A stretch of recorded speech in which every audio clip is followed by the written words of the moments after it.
رسول اللہ صلی اللہ علیہ وسلم نے فرمایا دنیا کا کوئی غم کسی کو آئے، کوئی پریشانی آئے، کوئی کرب میں مبتلا ہو، صرف اتنا کہہ دے لا الہ الا انت سبحانک انی کنت من الظالمین لم يدع بها رجل قط الا استجاب اللہ لذلك۔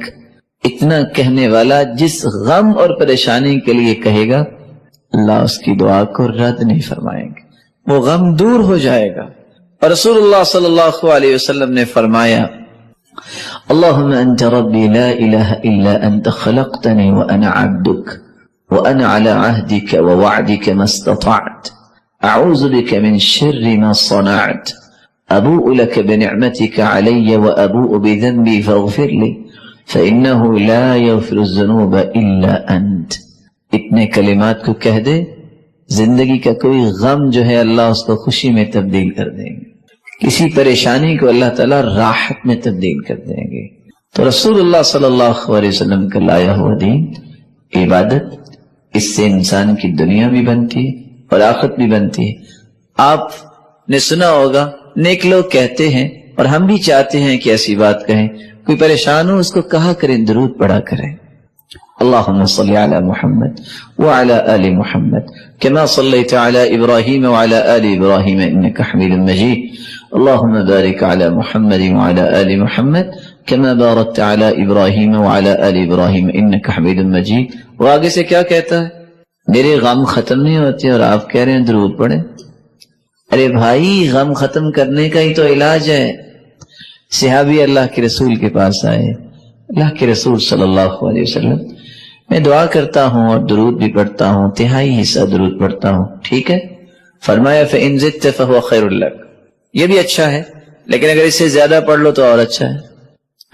فرمایا فَالشَّطْرُ، آدھا درود اور آدھی دعا، فرمایا یہ بھی اچھا ہے۔ فَإِن زِدْتَ فَهُوَ خَيْرٌ لَكَ، اگر اور پڑھ لو تو اور اچھا ہے۔ قُلْتُ فَالثُّلُثَيْنِ، اگر دو تہائی میں درود پڑھ لو تو۔ فرمایا فَإِن زِدْتَ فَهُوَ خَيْرٌ لَكَ، اگر تم اور زیادہ پڑھ لو تو اور بہتر ہے۔ کہا اگر میں درود ہی پڑھوں دعا کا موقع ہی نہ ملے تو؟ فرمایا پھر خوش ہو جاؤ دو کاموں کے لیے، اذن تکفى ہمک ویغفر لک ذنبک، پوری زندگی کے گناہ بھی معاف ہو جائیں گے اور زندگی کا کوئی بھی غم باقی نہیں رہے گا، سب اللہ ختم کر دے۔ رسول اللہ صلی اللہ علیہ وسلم نے فرمایا من لازم الاستغفار جعل اللہ له من كل هم فرجا ومن كل ضيق مخرجا ورزقه من حيث لا يحتسب، جو استغفار کو لازم پکڑتا ہے۔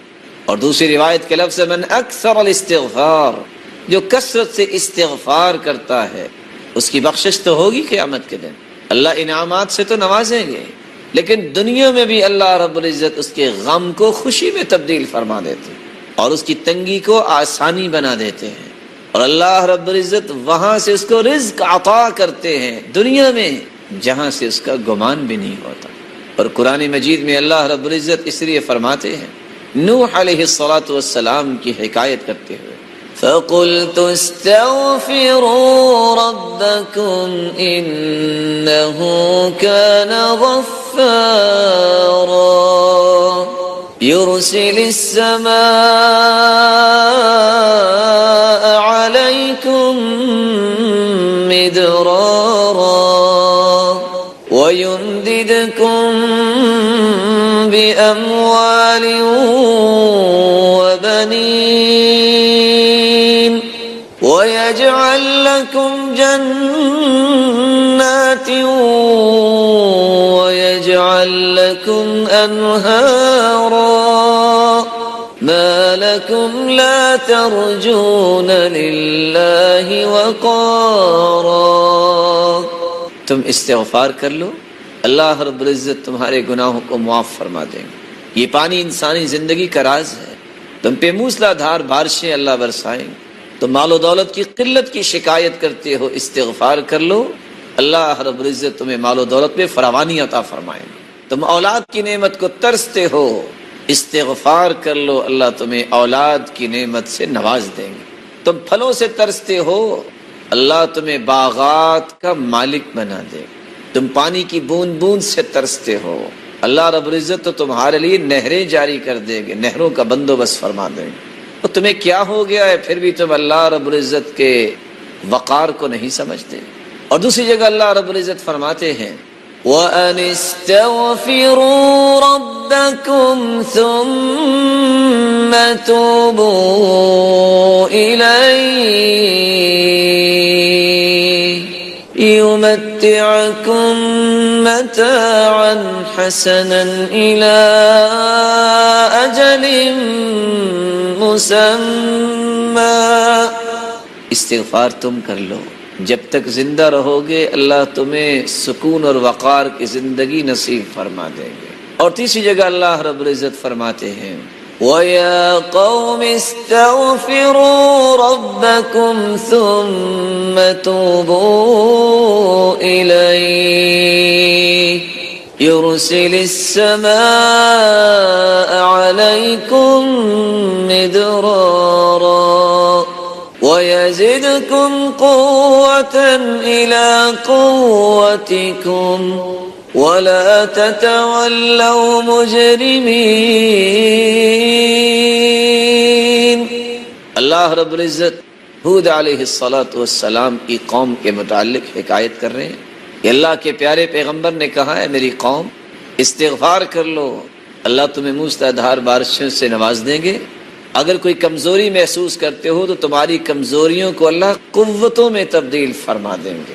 کسی کے پاس مالی کمزوری ہے، خاندانی کمزوری ہے، ملی کمزوری ہے، ان تمام کمزوریوں کو اللہ رب العزت قوتوں میں تبدیل فرما دیں گے۔ جب انسان استغفار کرتا ہے تو یہ اس کو انعام ملتا ہے۔ ذاق طعم الإيمان من رضي بالله ربه وبالإسلام دينا وبمحمد نبيا، جو زبان سے یہ کلمات کہہ دے رضیت باللہ ربا وبالاسلام دینا وبمحمد نبیا، یہ کلمات اتنے پیارے ہیں کہ آپ 5 حدیثیں سنیے کہ جو یہ کلمات کہتا ہے پہلا انعام اسے یہ ملتا ہے غفر له ذنوبہ، اللہ ذوالجلال اس کے گناہوں کو معاف کر۔ کیا کہنا ہے؟ رضیت باللہ ربا وبالاسلام دینا وبمحمد نبیا صلی اللہ علیہ وسلم۔ دوسرا انعام، جو شخص یہ کلمات کہہ دیتا ہے اگر دنیا کے اندر کسی ظالم بادشاہ یا کسی ظالم کے ظلم سے وہ خوف کھا رہا ہے تو چوتھا کلمہ بھی ساتھ ملا لے، رضیت باللہ ربا وبالاسلام دینا وبمحمد نبیا وبالقرآن حکما، میں قرآن کو اپنا حاکم مانتا ہوں، میں اپنے رب کو اپنا رب مانتا ہوں، اس پہ راضی ہوں، اللہ کو اپنا رب مان کے، اسلام کو دستور مان کے راضی ہوں، اور اللہ کے پیارے پیغمبر کو آخری پیغمبر مان کے راضی ہوں۔ اللہ ذوالجلال اسے دنیا میں ظالموں سے محفوظ رکھے۔ قیامت کا دن ہوگا جب ہر شخص دوسرے سے بھاگ جائے گا، یہ کلمات کہنے والا خوش نصیب اس کی سفارش محمد مصطفیٰ کریں گے۔ ایک چوتھا انعام بھی ہے، رسول اللہ صلی اللہ علیہ وسلم نے فرمایا لَآخُذَنَّهُ بِيَدِهِ أَنَا الزَّعِيمُ، لوگوں میں اس بات کی گارنٹی اور ضمانت دیتا ہوں، یہ کہنے والا کہہ کے دیکھے اور عمل کرے، میں اپنے ہاتھ سے اس کا ہاتھ پکڑ کے اسے جنت میں داخل کروں۔ ایک 5واں انعام بھی ہے جسے وہ شام 3 مرتبہ یہ پڑھ لیتا ہے كَانَ حَقًّا عَلَى اللَّهِ أَن يُرْضِيَهُ يَوْمَ الْقِيَامَةِ، اللہ اسے جنت میں تو داخل کریں گے جب تک یہ منہ سے بول کے کہے گا نہیں رضیت یا رب، اللہ میں راضی ہو گیا، اللہ اسے جنت میں نعمتیں دیتے ہی رہیں گے۔ جسے یہ پسند ہو کہ اس کی روزی میں کشادگی کر دی جائے اور اس کی زندگی میں برکت کر دی جائے، تو اس سے کیا مراد ہے؟ حدیث کے الفاظ ہے من سرہ ان یمد لہ فی عمرہ ان یمد لہ فی رزقہ وان یوسع لہ فی رزقہ، جو شخص یہ چاہتا ہے ان ینسع لہ فی عمرہ کہ اس کی عمر لمبی ہو جائے، ویوسع لہ فی رزقہ، اس کا رزق زیادہ ہو جائے، اس کو چاہیے کہ صلہ رحمی کرے، رشتہ داروں سے اچھا سلوک کرے۔ سوال یہ ہے کہ موت کا وقت تو مقرر ہے تو اس میں اضافہ کیسے ہوگا؟ اس حدیث کی روشنی میں علماء نے 2 باتیں پیش کی۔ پہلی بات، زندگی لمبی ہونے کا مطلب یہ ہے کہ بابرکت بن جائے گی۔ رزق زیادہ ہونے کا معنی کیا ہے؟ کہ جتنا ہوگا اس میں برکت پیدا ہو جائے گی۔ اور برکت کیسی؟ میں ایک مثال دے دیتا ہوں۔ صحابی جابر رضی اللہ تعالیٰ عنہ نے دیکھا کہ رسول اللہ صلی اللہ علیہ وسلم کے اوپر بھوک کے آثار ہیں، پہچان جاتے تھے اس وقت صحابہ۔ آپ گئے اپنی بیوی سے کہتے ہیں لگتا ہے آج اللہ کے رسول صلی اللہ علیہ وسلم نے کھانا نہیں کھایا، تو میں ان کو لے کے آتا ہوں، کھانا بناؤ۔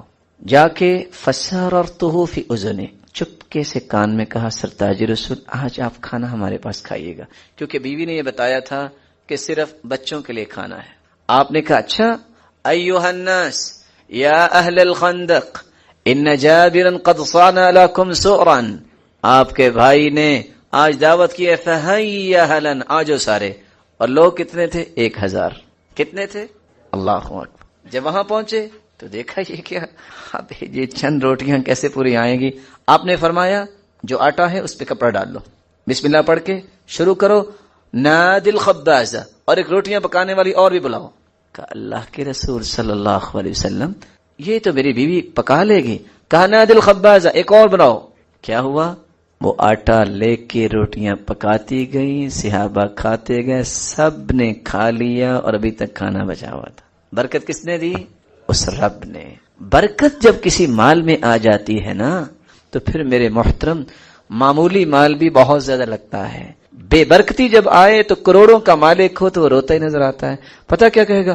پتہ نہیں کیا بنے گا، کیا بنے گا، زیادہ سے زیادہ قبر بنے گی، وہ تو بن کے رہنی ہے۔ اور صحیح بخاری کی روایت بتاتی ہے رات کی تاریکی میں اگر رات لمبی ہے تو تب بھی آنکھ کھل جاتی، انسان بیدار ہوتا ہے، اور اگر گرمی کی شدت و حدت ہو تو پھر بھی بیدار ہوتا ہے۔ لیکن کاش اس حدیث سے فائدہ لے لے، آنکھ کھلنے کے بعد اگر وہ یہ پڑھ لے لا الہ الا اللہ وحدہ لا شریک لہ لہ الملک ولہ الحمد وہو علی کل شیء قدیر، سبحان اللہ والحمد للہ ولا الہ الا اللہ واللہ اکبر، اتنے کلمات پڑھنے کے بعد جو بھی دعا کرے اللہ ذوالجلال اس کی دعا کو رد۔ یہ بہت بڑا ایک تحفہ ہے جس کے بارے میں اللہ کے رسول نے ضمانت دے دی ہے کہ یہ دعا رد نہیں ہو۔ تو رات کی تاریکی میں، اور آج کل تو ویسے بھی راتیں نعمت باردہ، یہ ٹھنڈی نعمت ہے،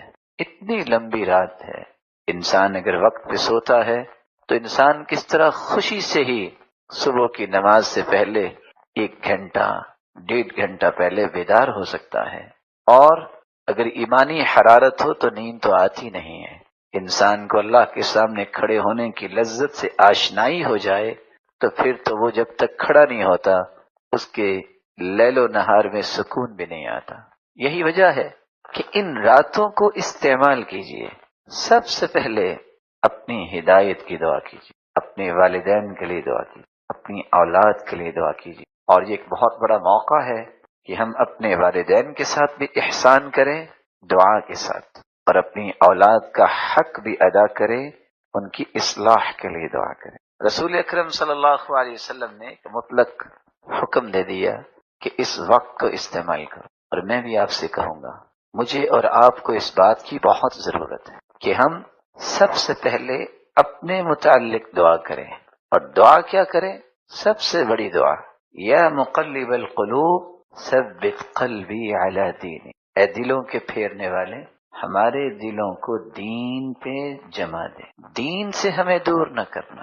اور دوسری دعا اپنے بارے میں یہ کرنی چاہیے، اللہم انی اسألک توبۃ نصوحا قبل الموت، اے اللہ موت سے پہلے سچی توبہ کی مجھے توفیق عطا فرما۔ اور تیسری دعا اپنے بارے میں کرنی چاہیے، اور یہ 3 دعائیں یاد رکھیں، اللہم انی اسألک حسن الخاتمہ، اے اللہ یہ حیات مستعار، یہ چند دن کی زندگی میرے مالک آخر تو ختم ہونی ہے، لیکن مالک الملک مجھے حسن خاتمہ نصیب فرما۔ یہ 3 دعائیں آپ کو ہر وقت کثرت سے کرنی چاہیے۔ اور والدین کے لیے انسان دعا کرے، کس طرح انہوں نے محنت کے ساتھ پرورش کی، تربیت کی، رب ارحمہما کما ربیانی صغیرہ، اے اللہ جس طرح انہوں نے ہماری پرورش اور تربیت میں کوئی کمی نہیں چھوڑی، اللہ اپنے شایان شان ان کو انعامات سے آخرت میں نواز دے، ان کے درجات کو بلند فرما۔ اور اولادوں کے لیے بھی دعا کریں۔ اللہ حضر جلال کی اپنے بندے سے جو محبت ہوتی ہے اس کی کیا علامت ہے؟ کیسے پتہ چلتا ہے کہ اللہ حضر جلال اب اپنے بندے کو پسند کرنے لگ گئے؟ ایک ہے کہ بندہ یہ پسند کرے کہ اللہ کو کیا پسند ہے، ایک یہ ہے کہ اللہ حضر جلال کو بندہ کب پسند آتا ہے۔ سب سے پہلی بات، اللہ حضر جلال ایسے بندے کو پسند کرتے ہیں جس کو ایمان کی نعمت سے سرفراز کر دے۔ ان اللہ قسم بینکم اخلاقکم کما قسم بینکم ارزاقکم۔ عبداللہ ابن مسعود رضی اللہ تعالی عنہ سے مروی ہے، اور یہ روایت سلسلہ صحیحہ کی ہے، اللہ حضر جلال تمہارے درمیان اخلاق اسی طرح تقسیم فرماتے ہیں جس طرح تمہارے درمیان رزق کو تقسیم کرتے ہیں۔ وَإِنَّ اللَّهَ تَعَالَى يُعْطِي الْمَالِ مَنْ أَحَبَّ وَمَنْ لَا يُحِبْ۔ مال تو اللہ اس کو بھی دیتے ہیں جس کو پسند کرتے اور جس کو پسند نہیں کرتے۔ وَلَا يُعْطِي الْإِيمَانِ إِلَّا مَنْ يُحِبْ۔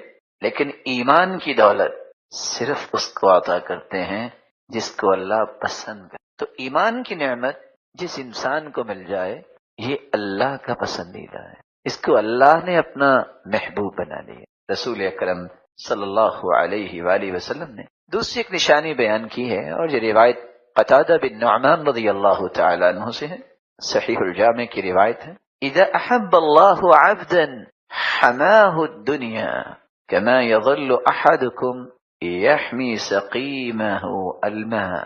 اللہ عز و جلال جب کسی بندے سے محبت کرتے ہیں، اسے محبوب بنا لیتے ہیں، تو اس کو دنیا سے اس طرح بچا لیتے ہیں جس طرح تم میں سے ہر ایک بیمار کو پانی سے بچاتا ہے۔ دنیا سے کیسے بچا لیتے؟ دنیا کی رنگینیوں کی محبت سے، کہ وہ آخرت پہ یقین زیادہ رکھتا ہے، دنیا پہ یقین زیادہ نہیں رکھتا۔ وہ آخرت کو حقیقی زندگی سمجھتا ہے، دنیا کو نہیں۔ وہ دنیا کے کسی بھی کام کو حرف آخر نہیں سمجھتا، وہ کہتا ہے زندگی وہی ہے جو آخرت کی۔ وہ دنیا کے طور طریقوں کی طرف توجہ نہیں کرتا، وہ آخرت کو بہتر بنانے کے لیے اعمال پہ توجہ کرتا ہے۔ وہ دنیا کے بنائے ہوئے اصول و ضوابط کے پیچھے اپنے آپ کو نہیں لگاتا، وہ یہ دیکھتا ہے کہ اللہ اور اس کے رسول نے جو زندگی گزارنے کا دستور دیا ہے وہ کیا کہتا ہے، اور وہ دستور قرآن اور حدیث۔ تیسرا عمل جس سے انسان اللہ حضر جلال کی محبت میں آ جاتا ہے،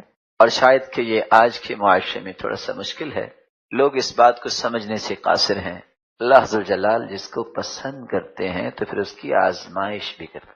آزمائش، کبھی کوئی بیماری آ گئی، کبھی کوئی فکر آ گئی، کبھی کوئی غم لاحق ہو گیا، کبھی جانی نقصان، کبھی مالی نقصان، کبھی پھلوں کا نقصان۔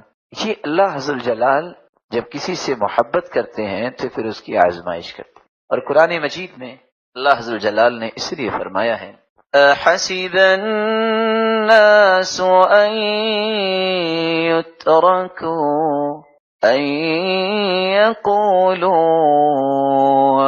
آمنا وهم لا يفتنون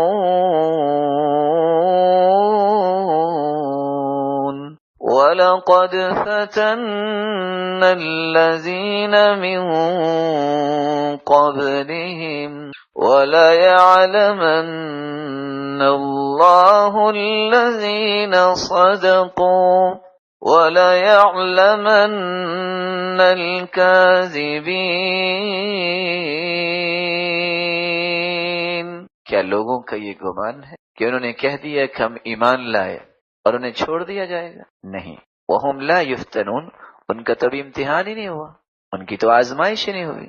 وَلَقَدْ فَتَنَّا الَّذِينَ مِن قَبْلِهِمْ، ان سے پہلے لوگوں کا امتحان لیا گیا، اور اللہ نے جانا کون ہے سچے اپنی محبت کے دعوے میں، وَلَيَعْلَمَنَّ الْكَاذِبِينَ، اور کون ہے جھوٹ بولنے والے، صرف دعویٰ ہی کرتے ہیں، عمل کرنے والے نہیں۔ سیدنا بلال رضی اللہ تعالیٰ عنہ، کسی نے جب پوچھا کہ آپ بڑی باتیں کرتے ہو، آپ کو اتنی سزائیں کیوں ملی، توحید تو بیان کرتے ہو، تو انہوں نے مسکرا کے کہا تھا، آپ بھی تو بازار میں جا کے مٹی کا برتن ہوتا تو کٹکھٹا کے دیکھتے ہو کہ مٹی صحیح لگی ہے۔ تو اللہ حضر جلال نے بھی میرے ایمان کو چیک کیا اور اللہ کو پسند آئے۔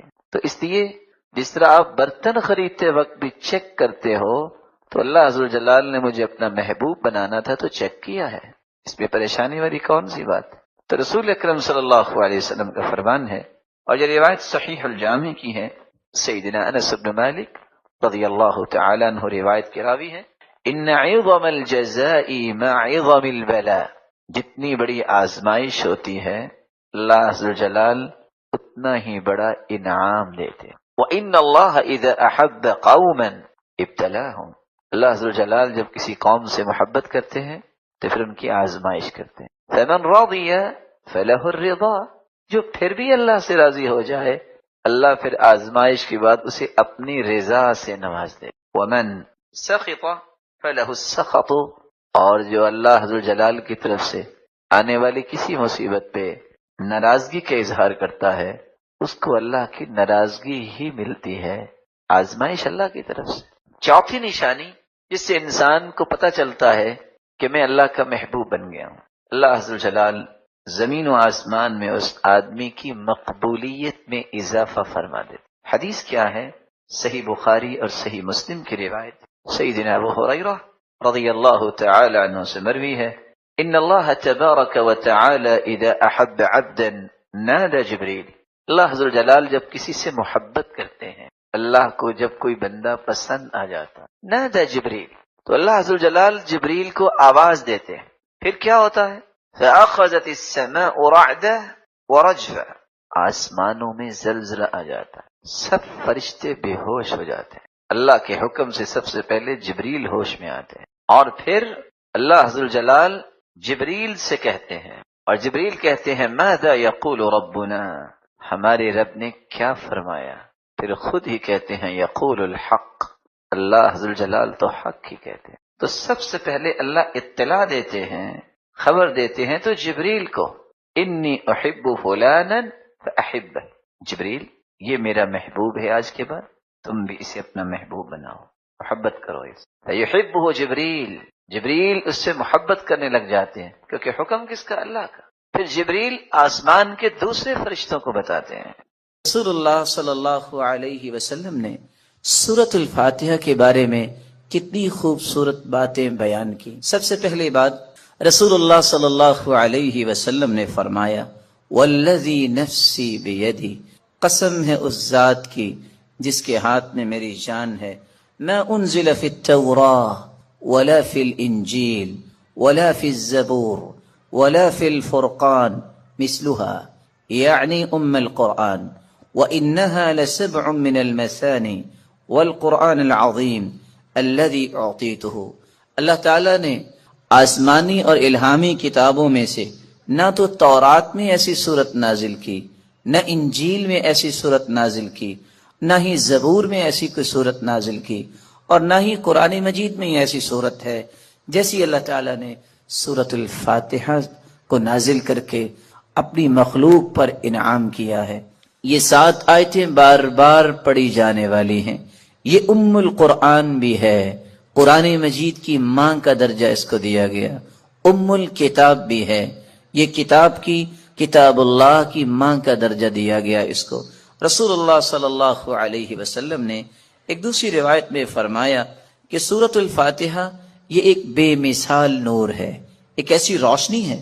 سیدنا عبداللہ ابن عباس رضی اللہ تعالی عنہ بیان کرتے ہیں، بینما جبریل قاعد عند النبی صلی اللہ علیہ وسلم سمع نقیضا من فوقه فرفع رأسه فقال، رسول اللہ صلی اللہ علیہ وسلم کے پاس جبریل امین تشریف فرما تھے، اچانک سے ایک آواز آئی، رسول اللہ صلی اللہ علیہ وسلم نے اپنا سر مبارک اٹھایا اور پوچھا یہ آواز کیسی ہے؟ تو جبریل امین نے جواب دیا، هذا باب من السماء فتح اليوم لم يفتح قط الا اليوم، آسمان کا یہ وہ دروازہ کھلا ہے جو آج تک نہیں کھلا تھا، فنزل منه ملک، اور اس دروازے سے ایک فرشتہ زمین کی طرف اترا ہے، فقال هذا ملک نزل الى الارض لم ينزل قط، پہلے نہیں اتارا گیا یہ فرشتہ، الا اليوم، آج ہی اس کو اترنے کا حکم دیا گیا، فسلم، اور اس فرشتے نے اتر کر سلام کہا، وقال ابشر بنورین، اے اللہ کے محبوب، دو روشنیوں کے لیے، دو روشنیاں اور دو نوروں کے ساتھ آپ کو خوشخبری دینے آیا ہوں۔ اوتیتہما لم یؤتہما نبی قط قبلک، ایسے نور جو آپ سے پہلے کسی نبی کو عطا نہیں کیے گئے۔ فاتحۃ الکتاب ایک سورۃ الفاتحہ ہے، وخواتیم سورۃ البقرہ، اور سورۃ البقرہ کی آخری آیات ہیں۔ لن تقرأ بحرف منہما الا اعطیت، سورۃ البقرہ کی آخری آیتیں اور سورۃ الفاتحہ کا کوئی بھی حرف آپ پڑھیں تو اللہ رب العزت اس ایک ایک حرف کے بدلے عطائیں کرتے ہیں، اور یہ روایت صحیح ترغیب میں موجود ہے۔ بلکہ رسول اللہ صلی اللہ علیہ وسلم نے اس سورت کی عظمت کو بیان کرتے ہوئے صحابہ کرام کو کتنی خوبصورت بات سمجھائی۔ صحیح بخاری کا وہ واقعہ کتنا مشہور ہے کہ جب صحابہ کرام بنی سلیم کے قبیلے میں پہنچے، جب پتہ چلا، ایک آنے والی عورت نے بتایا کہ ہمارے قبیلے کے سردار کو بچھو نے کاٹ لیا ہے، کیا آپ کے پاس کوئی ایسا شخص ہے جو شخص دم کر سکتا ہو؟ تو رسول اللہ صلی اللہ علیہ وسلم کے ایک صحابی جنہوں نے صرف سورۃ الفاتحہ تلاوت کی اور اس کو دم کر دیا، رسول اللہ صلی اللہ علیہ وسلم کے اس صحابی نے اس سورۃ الفاتحہ کو پڑھنے کے بعد جب دم کیا تو وہ شخص ایسی شفا کی طرف چلا گیا، وَكَأَنَّمَا نُشِطَ مِنْ عِقَالٍ، جیسے کوئی گرہ باندھی ہو کھول دی جائے۔ رسول اللہ صلی اللہ علیہ وسلم کے صحابہ نے کہا جب تک اللہ کے رسول سے بات نہ ہو جائے تو یہ انہوں نے جو 30 بکریاں بطور عوض اس کے دیا ہے، ہم اس وقت تک کوئی بات نہیں کریں گے۔ جب رسول اللہ صلی اللہ علیہ وسلم کو یہ بات پہنچی، آپ نے فرمایا وَمَا كَانَ يُدْرِي أَنَّهَا رُقْيَةٌ اقْسِمُوا وَاضْرِبُوا لِي بِسَهْمٍ، آپ کو پتہ نہیں اللہ تعالیٰ نے اس صورت کو شفا بنا کے، اس صورت کو دم بنا کے نازل کیا ہے۔ اور یہی بات ابن القیم رحمۃ اللہ علیہ نقل کرتے ہیں کہ میں نے کتنے سفر کیے اور جب بھی میں بیمار ہوا تو میں نے اللہ کے پیارے پیغمبر کی اس بات پہ یقین کر کے دوائی نہیں لی، بلکہ سورۃ الفاتحہ پڑھتا اور میں دم کر لیتا اپنے آپ کو، اللہ رب العزت مجھے شفا یاب کر دیتے۔ سورۃ الفاتحہ یہ عظیم ترین سورت ہے۔ رسول اللہ صلی اللہ علیہ وسلم کے صحابی سیدنا ابو سعید بن معلی بیان کرتے ہیں، مر بی النبی صلی اللہ علیہ وسلم وانا اصلی، اللہ کے رسول صلی اللہ علیہ وسلم میرے پاس سے گزرے، میں نماز پڑھ رہا تھا، مجھے انہوں نے آواز دی، میں نے سلام پھیرا، اور سلام پھیرنے کے بعد اللہ کے رسول صلی اللہ علیہ وسلم کی خدمت اقدس میں حاضر ہوا۔ آپ نے فرمایا میں نے آپ کو آواز دی، الم یقل اللہ یا ایھا الذین آمنوا استجیبوا للہ وللرسول، آپ نے اللہ کا یہ کلام نہیں سنا کہ جب اللہ اور اس کے رسول کی بات ہو تو اس بات کو فوراً مانو، لبیک کہو۔ کہا اللہ کے رسول صلی اللہ علیہ وسلم میں نماز پڑھ رہا تھا۔ پھر اللہ کے رسول صلی اللہ علیہ وسلم نے فرمایا الا اعلمک اعظم سورۃ فی القرآن قبل ان اخرج، کیا میں تمہیں قرآن مجید کی سب سے عظیم سورت نہ سکھا دوں اس سے پہلے کہ تم مسجد سے نکل جاؤ، اپنے گھر کو لوٹ جاؤ؟ میں نے کہا کیوں نہیں؟ تو رسول اللہ صلی اللہ علیہ وسلم نے جو سورت سکھائی، جو قرآن مجید کی عظیم ترین سورت ہے، وہ سورۃ الفاتحہ کی تعلیم دی۔ یہی وجہ ہے رسول اللہ صلی اللہ علیہ وسلم نے یہ فیصلہ سنا دیا، کاش اس فیصلے کو بھی امت مان لے، لا صلاۃ لمن لم یقرأ بفاتحۃ الکتاب، جو شخص نماز کے اندر سورۃ الفاتحہ نہیں پڑھتا اس کی نماز نہیں ہوتی، جیسا کہ صحیح بخاری کی روایت ہے۔ اور صحابی تو بیان کرتے ہیں، عبادہ بن صامت رضی اللہ تعالی عنہ کہ فجر کی نماز ہم نے پڑھی اللہ کے رسول صلی اللہ علیہ وسلم کے پیچھے، جب رسول اللہ صلی اللہ علیہ وسلم قرآن کی تلاوت کر رہے تھے، فثقلت علیہ القراءۃ، قرات آپ پہ بوجھل ہوئی، رسول اللہ صلی اللہ علیہ وسلم نے سلام پھیرا اور سوال کیا لعلکم تقرؤون خلف امامکم، کیا تم امام کے پیچھے بھی پڑھتے ہو؟ تو صحابہ کرام نے کہا جی ہاں۔ تو رسول اللہ صلی اللہ علیہ وسلم نے فرمایا لا تقرؤوا لا تفعلوا کما فی روایت اخری، دوسری روایت کے الفاظ ہیں لا تفعلوا الا بفاتحۃ الکتاب، امام کے پیچھے کھڑے ہو کر تم صرف سورۃ الفاتحہ پڑھا کرو، فإنہ لا صلاة لمن لم يقرأ بها، کیونکہ سورۃ الفاتحہ پڑھنے کے بغیر نماز نہیں ہوتی۔ یہ ایسی خوبصورت اور ایسی مبارک صورت ہے جو اللہ اور اس کی مخلوق کے درمیان مکالمے کا ایک خوبصورت جوہر ہے، ایسا گوہر ہے۔ انسان الحمدللہ رب العالمین کہتا ہے تو اللہ رب العزت فرماتے ہیں حمیدنی عبدی، میرے بندے نے میری حمد و توصیف بیان کی۔ جب بندہ مومن الرحمن الرحیم کہتا ہے تو اللہ رب العزت فرماتے ہیں اثنى علی عبدی، میرے بندے نے میری تعریف کی ہے۔ جب بندہ مومن یہ کہتا ہے مالک یوم الدین تو اللہ رب العزت فرماتے ہیں مجدنی عبدی، میرے بندے نے میری بزرگی بیان کی ہے۔ جب انسان بندہ مومن یہ کہتا ہے ایاک نعبد و ایاک نستعین تو اللہ رب العزت فرماتے ہیں ھذا بینی و بین عبدی ولعبدی ما سأل، یہ میرے اور میرے بندے کے درمیان ہے، جو کچھ بھی میرا بندہ مانگے گا میں اسے عطا کروں گا۔ تو اللہ رب العزت کے ساتھ ہم کلام ہونے کا یہ خوبصورت ذریعہ ہے۔ تو آئیے اس سورت کی طرف چلتے ہیں اور اس کے معانی کو سمجھنے کی کوشش کرتے ہیں۔ بسم اللہ الرحمن الرحیم، الحمد للہ رب العالمین، الحمد تمام تعریفیں، للہ اللہ کے لیے ہیں، رب العالمین جو تمام جہانوں کا رب ہے، الرحمن الرحیم جو بہت مہربان ہے، الرحیم نہایت رحم کرنے والا ہے، مالک یوم الدین مالک ہے، یوم الدین بدلے کے دن کا، جزا کے دن کا، ایاک نعبد و ایاک نستعین، ایاک نعبد ہم عبادت کرتے ہیں صرف تیری ہی، و ایاک نستعین اور ہم مدد چاہتے ہیں صرف تیری ہی اے اللہ۔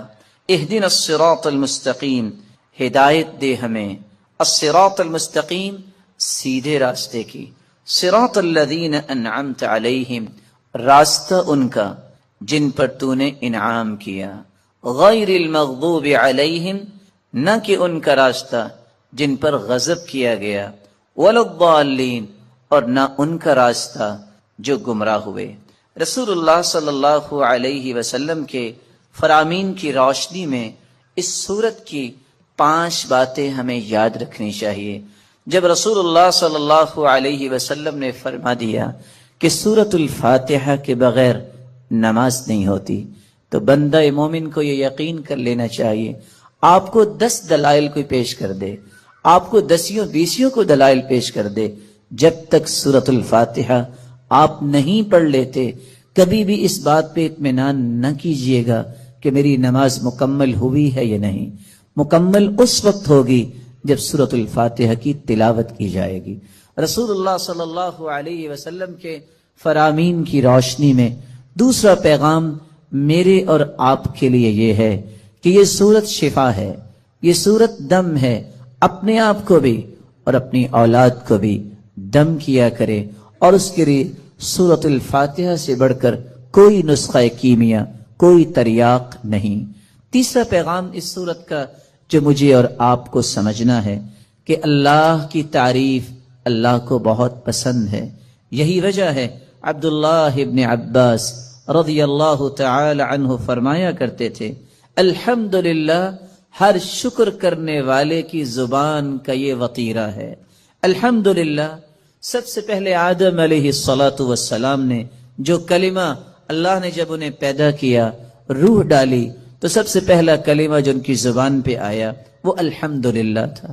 نوح علیہ السلام نے بھی کہا فَقُلِ الْحَمْدُ لِلَّهِ الَّذِي نَجَّانَا مِنَ الْقَوْمِ الظَّالِمِينَ، اور ابراہیم علیہ السلام نے بھی یہی کہا الحمدللہ الذی وہب لی علی الکبر اسماعیل و اسحاق، اور داود اور سلیمان علیہ السلام کے قصے میں بھی یہی بات ملتی ہے وقال الحمدللہ الذی فضلنا علی کثیر من عباده المؤمنین، اور اللہ رب العزت نے اپنے پیغمبر سے بھی مخاطب ہو کر فرمایا وَقُلِ الْحَمْدُ لِلَّهِ الَّذِي لَمْ يَتَّخِذْ وَلَدًا. اور اللہ رب العزت نے قرآن مجید میں اس بات کا تذکرہ کیا کہ جنتیوں کی زبان پہ بھی اگر کوئی بات ہوگی تو وہ یہی ہوگی الحمدللہ الذی اذهب عنا الحزن. اور وآخر دعواہم ان الحمدللہ رب العالمین. اور حدیث یہ بتاتی ہے اول من یدعى الى الجنہ الحمادون. سب سے پہلے اگر جنت کی طرف کسی کو آواز دی جائے گی، بلایا جائے گا، تو وہ لوگ ہوں گے الحمادون جو اللہ کی تعریفیں کرنے والے ہیں. اور اللہ کے رسول صلی اللہ علیہ وسلم کو قیامت کے دن جو جھنڈا دیا جائے گا لواء الحمد، وہ اللہ کی تعریف کا پرچم ہوگا. آدم فمن سواہ تحت لوائی. رسول اللہ صلی اللہ علیہ وسلم نے فرمایا آدم سے لے کر قیامت تک آنے والی آدمیت بشمول انبیاء اور انسانیت میرے اس پرچم تلے ہوگی. اور اللہ کے رسول صلی اللہ علیہ وسلم کو مقام محمود عطا کیا جائے گا. اللہ کی تعریف یہ اللہ کو بہت پسند ہے. اور اس بات کو سمجھانے کے لیے میں ایک اور حدیث پیش کرنا چاہوں گا.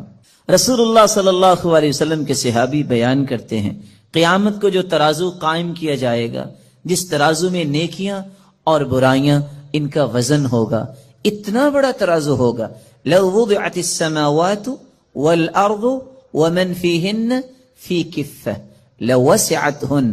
اگر ساتوں آسمان اور ساتوں زمینیں اس ترازو کے ایک پلڑے میں رکھ دیے جائیں تو ایک پلڑا بھی بھرے گا نہیں. لیکن اللہ کی تعریف کا کلمہ صحیح مسلم کی روایت کی روشنی میں والحمدللہ تملأ المیزان، جو اللہ کے فیصلوں پر خوش ہو کر اللہ کی تعریف کرتے ہوئے یہ کلمہ اپنی زبان پہ لے آتا ہے الحمدللہ، تو اس مبارک کلمے کی وجہ سے قیامت کے دن میزان کے دونوں پلڑے نیکیوں سے بھر جائیں گے، جبکہ ایک پلڑا 14 کے 14 طبق رکھ دینے سے بھی بھرے گا نہیں. اللہ رب العزت ہمیں اللہ کی کثرت سے تعریف کرنے اور اس کے ذکر کرنے کی توفیق عطا فرمائے. چوتھی نصیحت اور چوتھا پیغام اس سورت کا یہ ہے کہ ہم نماز کی ہر رکعت میں جب یہ کہتے ہیں ایاک نعبد و ایاک نستعین، اللہ تیری ہی عبادت کرتے ہیں اور مدد بھی تجھ ہی سے مانگتے ہیں، تو پھر کسی بندہ مومن کو اس بات کو بھلانا نہیں چاہیے. وہ زندگی کے ہر حصے میں یہی کہے میرا رکوع، میرا قیام، میرا سجدہ، میری دعا، میری نظر و نیاز اور میرا توکل، میری انابت، میرا رجوع، ہر وہ چیز جو عبادت بن سکتی ہے وہ صرف ایک اللہ کے لیے ہے. اس کو بھلائے نہیں، اور مدد مانگتے وقت بھی اس حدیث کو بھی نہ بھلائے اور اس اقرار کو بھی نہ بھلائے فَإِذَا اسْتَعَنْتَ فَاسْتَعِنْ بِاللَّهِ. جب بھی تم مدد طلب کرو تو اللہ سے مدد طلب کیا کرو. پانچواں پیغام جو بالکل بھلانے والا نہیں، اور یہ بہت خوبصورت پیغام ہے اس سورت کا، کہ جب ہم مانگتے اللہ تعالیٰ سے یہ ہیں کہ اللہ ہمیں صراط مستقیم نصیب فرما. اور یہ وہ صراط مستقیم ہے جو اللہ تعالیٰ نے اپنے انعام یافتہ لوگوں کو عطا کیا. اور انعام پانے والے لوگ کون ہیں؟ اولئک الذین انعم اللہ علیہم من النبیین والصدیقین والشہداء والصالحین. وہ انبیاء کا راستہ ہم مانگتے ہیں، صدیقین کا راستہ مانگتے ہیں، شہداء کا راستہ مانگتے ہیں، صالحین کا راستہ مانگتے ہیں. وحسن اولئک رفیقا. ان سے بڑھ کے خوبصورت رفاقت کس کی ہو سکتی ہے؟ اتنی سعادت کہ ہم مانگتے ہیں اے اللہ قیامت کے دن انبیاء کی صف میں ہمیں بھی کھڑا فرما، شہداء، صالحین اور نیک لوگوں کا ساتھ نصیب فرما. لیکن ساتھ اس بات کا مطالبہ کرتے ہیں اللہ ہمیں یہودیوں کا راستہ، عیسائیوں کا راستہ، مغضوب علیہم یہود ہیں، الضالین عیسائی ہیں، وہ لوگ جن پہ اللہ کا غضب ہوا کیونکہ انہوں نے اللہ کی کتاب کو ٹھکرا دیا اور علم سیکھنے سے ہی اپنے آپ کو دور رکھا. عیسائیوں کو کیوں ضالین کہا گیا؟ یہ کیوں گمراہ ہیں؟ پڑھنے کے باوجود انہوں نے عمل کرنا پسند نہیں کیا. اس لیے ہم راستہ مانگتے ہیں اللہ تعالیٰ سے انبیاء اور شہداء اور صالحین اور صدیقین کا، جن کو علم سے محبت تھی، جن کو اللہ کا تقرب حاصل کرنے کا ذوق اور شوق تھا. یہی وجہ ہے کہ حکم آ گیا کہ جب تم وللضالین امام کہتا ہے تو تم آمین کہا کرو. اللہم استجب دعاءنا، اے اللہ ہماری دعا کو قبول فرما. اور اسی لیے ساتھ اللہ کے رسول نے فرما دیا ما حسدتکم الیہود علی شیء ما حسدتکم علی السلام والتأمین. یہودیوں کو سب سے زیادہ اگر حسد ہوتا ہے تو کس بات پہ ہوتا ہے؟ جب تم آمین کہتے ہو، جب تم آپس میں ایک دوسرے کو سلام کہتے ہو، السلام علیکم ورحمۃ اللہ وبرکاتہ. اس کا مطلب یہ ہوتا ہے اے اللہ اس میرے بھائی کو سلامت رکھ، اس پہ اپنی رحمتوں کا نزول فرما، اس کو برکتوں سے نواز. یہودی اس بات کو پسند نہیں کرتا کہ کسی مسلمان کو خیر مل جائے، اس پہ رحمت کا نزول ہو، اس پہ برکتوں کا نزول ہو. اس لیے سب سے زیادہ تکلیف، سب سے زیادہ دکھ، سب سے زیادہ حسد یہودی کو اس وقت ہوتا ہے جب تم آپس میں سلام کہتے ہو اور جب تم امام کے پیچھے کھڑے ہو کر یا اکیلے نماز پڑھتے ہو تو لضالین کے بعد آمین کہتے ہو. اللہ رب العزت کے اس پیارے پیغام کی روشنی میں ہمیں آمین کا التزام اسی طرح ہی کرنا چاہیے جس طرح صحابہ کرام کا تھا. حتیٰ کہ روایت کے الفاظ ہیں حتیٰ ان لمسجد رسول اللہ صلی اللہ علیہ وسلم للجہ. صحابہ کرام بلند آواز سے آمین کہتے یہاں تک کہ اللہ کے رسول صلی اللہ علیہ وسلم کی مسجد میں گونج اٹھتی. اس کہی ہوئی باتوں میں ایک بات ہر بندہ ہی کر رہا ہے. مسلمان ذلیل ہو گئے، مسلمان بڑے مجبور ہیں، مسلمان بڑے مقہور ہیں، مسلمانوں کو تو مار پڑ رہی ہے. امت اسلامیہ تو بیمار ہو گئی، امت اسلامیہ تو اب اٹھنے کے قابل نہیں رہی. امت اسلامیہ کو پتہ نہیں کیا ہو گیا ہے. کبھی سنا یہ جملہ؟ میرے بھائی اگر امت بیمار ہے تو اس کا علاج کون کرے گا؟ اللہ عز و جلال اس قوم کی حالت نہیں بدلتے جس قوم کو اپنی حالت بدلنے کا شعور نہ ہو. جب بیمار ہوتا ہے انسان تو کہاں جاتا ہے؟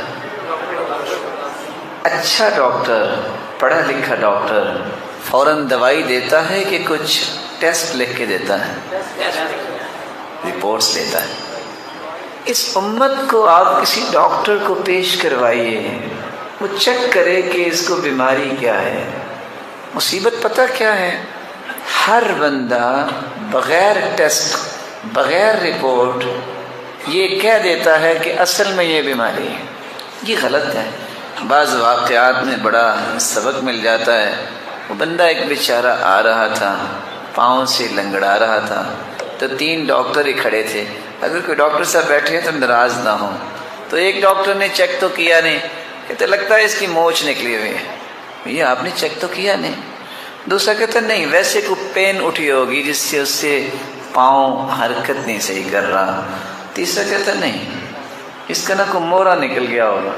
اور اتفاق سے وہ چلتے چلتے لنگڑاتے قریب آ گیا. کہتے اوے کیوں لنگڑا رہے ہو؟ کہتے جی میری نا جوتی ٹوٹی ہوئی ہے. ان تینوں ڈاکٹروں نے کیا کیا؟ بغیر کسی رپورٹ کے، بغیر اس کی نبض چیک کیے، نباز بھی نہیں بنے، چیک بھی نہیں کیا، ویسے کہہ دیا. آج امت کے بارے میں تجزیہ نگار اسی طرح کر رہے ہیں. کسی کو اس بات کا شعور نہیں ہے کہ بیماری ہے کیا. اگر بیماری کا پتہ لگانا ہو تو آپ کو کسی ڈاکٹر کی لیبارٹری میں اس امت کو لانا پڑے گا. آپ پہلا ٹیسٹ کریں کیا امت اس لیے ذلیل ہے کہ اس کے پاس افراد کم ہیں؟ مسلمانوں کی تعداد کتنی ہے؟ جس ملت کے پاس 1.5 ارب لوگ ہوں ان کی تعداد کم ہے؟ پتہ چلا یہ ٹیسٹ بھی کلیئر ہے، افراد کی کمی نہیں.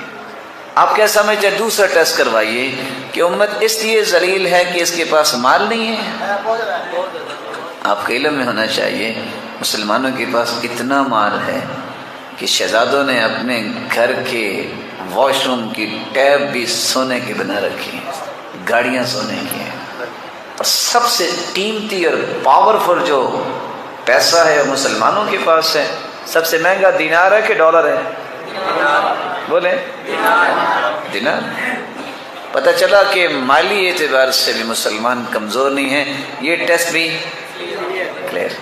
آپ کیا سمجھتے ہیں کہ مسلمانوں کے پاس پاور نہیں ہے؟ یہ مسلمانوں کے پاس فوج نہیں ہے؟ مسلمانوں کے پاس ایسی فوج ہے. اس سرحد پاکستان کی شاہین فوج ایسی ہے، دنیا جانتی ہے اور دنیا تجربہ کر چکی ہے کہ پاکستان کے پاس ایسی فوج ہے. اللہ تعالیٰ حفاظت فرمائے، منہ توڑ کے رکھ دے گی. اور کئی مرتبہ تجربہ کیا. پاور کے اعتبار سے بھی آپ دیکھیں ترکیہ کی فوج ہے، اس وقت مسلمانوں کی دیگر ممالک کی فوج ہے. مسلمان فوجی اعتبار سے بھی کمزور نہیں ہے. یہ رپورٹ بھی کیا ہوئی؟ کون سا ٹیسٹ اور کروانا چاہتے ہیں کہ جس میں آپ یہ ثابت کر سکیں کہ امت بیمار ہے؟ اصل بات یہ ہے کہ دنیا کے جتنے کرائیٹیریاز ہیں، جتنے پیرامیٹرز ہیں، ان سب میں مسلمان من حیث القوم کلیئر ہے. بیماری کہاں ہے؟ 4 بیماریاں ہیں جس وجہ سے یہ قوم ذلیل ہے، مار کھا رہی ہے. پہلی اور دوسری وہ بیماری جس پہ کوئی سوچتا ہی نہیں ہے. سب سے پہلی بیماری جو اس امت کی ہے جھوٹ. جھوٹ جس معاشرے کے اندر آ جائے وہ معاشرہ کبھی عزت نہیں پا سکتا.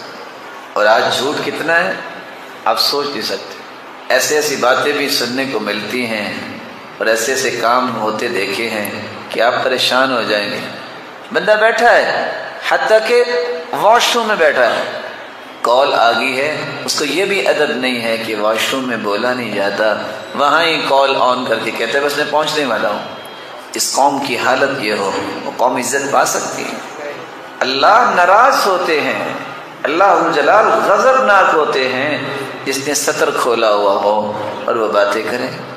جس کو اتنا ہی نہیں پتا کہ یہاں کوئی بات کرنی چاہیے کہ نہیں چاہیے، وہ امت کو کیسے بلند کر سکے؟ دوسری بیماری امانت میں خیانت. جس قوم کے اندر دیانتداری ختم ہو جائے وہ قوم کبھی عزت نہیں پائے گی. اور امانت کے بنیادی طور پہ 3 معنی ہیں. کتنے معنی؟ الفرائض، المنصب، المال. امانت کا معنی صرف یہ نہیں ہے کہ آپ کو کسی نے 10 روپے دیے ہیں تو آپ اس کو 10 روپے وہاں پہنچا دیں جہاں پہنچانے ہیں. امانت کا سب سے پہلا معنی یہ ہے فرائض کی پابندی. پاکستان میں کتنے مسلمان رہتے ہیں؟ دیانتداری سے بتائیے گا نمازی کتنے؟ جس قوم کے 2% لوگ نماز پڑھتے ہوں کیسے وہ بیمار نہیں ہے؟ امانت کا پہلا معنی یہ ہے وہ فرائض کی پابندی کرے. زکوٰۃ کا کسی کو علم نہیں ہے. روزے پہ چھٹی کرنا اور کہتے ہیں گرمی بہت ہے، نماز پڑھتے نہیں ہیں، بیماری ہے. امت کی بیماری سب سے پہلی جھوٹ ہے. دوسری بیماری خیانت ہے. امانت میں خیانت، فرائض کی پابندی. اور امانت کا دوسرا معنی ہے عہدہ اور منصب. اذا وسد الامر الى غیر اہلہ فانتظر الساعہ. جب کسی نااہل کو اہل بنا دیا جائے تو قیامت کا انتظار کر لو. قیامت میں بھی زلزلہ آئے گا، افراتفری ہوگی. جب نااہل اہل بن جائے تو معاشرے میں افراتفری ہوگی. تیسرا امانت کا معنی ہے مال کی امانت. آج سب سے زیادہ پریشانی کیا یہاں بنی ہوئی ہے؟ کرپشن بہت ہے. کہ جی ایسا ہی ہے نا. امانت داری یہ رزق کی چابی ہے. کسی نے کسی بہادر کو دیکھنا ہے تو یہ حدیث پڑھ لے. بہادر اس کو کہتے ہیں جو امانت کی حفاظت کرے اور لوگوں کی عزتوں کا بھی محافظ ہو. تیسری بیماری جو اس وقت قوم کے اندر پھیلتی جا رہی ہے بے انصافی، عدل کی بات نہ کرنا، انصاف کو پسند نہ کرنا، یہ بیماری ہے. اور چوتھی بیماری جو ہر جمعے ہم خطبے میں سنتے ہیں وَنَعُوذُ بِاللَّهِ مِن، یا اللہ میری اپنی شر سے مجھے بچا. ایک شر میرے اور آپ کے اندر بھی ہے، نفس امارہ جو آپ کو حکم دیتا ہے برائی کرو. شکل بن حمید رضی اللہ تعالیٰ عنہ نے صرف فرمایا تھا اللہ کسی شیطان سے بچنے کا طریقہ تو آپ نے بتا دیا. تو جو شیطان میرے اندر ہے اس کا میں کیا کروں؟ اپنی شرارتوں سے کیسے بچوں؟ آپ نے اپنائیت سے ہاتھ پکڑا تھا اور کہا میرے صحابی یہ دعا پڑھ لیا کرو، اللہم انی اعوذ بک من شر السمعی، یا اللہ میرے کانوں کی شر سے مجھے بچا، ومن شر بصری، میری آنکھ کی شرارت سے بچا، ومن شر لسانی، اللہ زبان کی شر سے بچا، ومن شر قلبی، اور میرے دل کی شرارت سے مجھے بچا، ومن شر منی، اللہ اگر تو نے طاقت دی ہے تو قوت باہ کی شرارت سے مجھے محفوظ فرما۔ اللہ عز و جلال ہمیں ان 4 بیماریوں کو سمجھنے اور ان کا علاج کرنے کی توفیق عطا فرمائے۔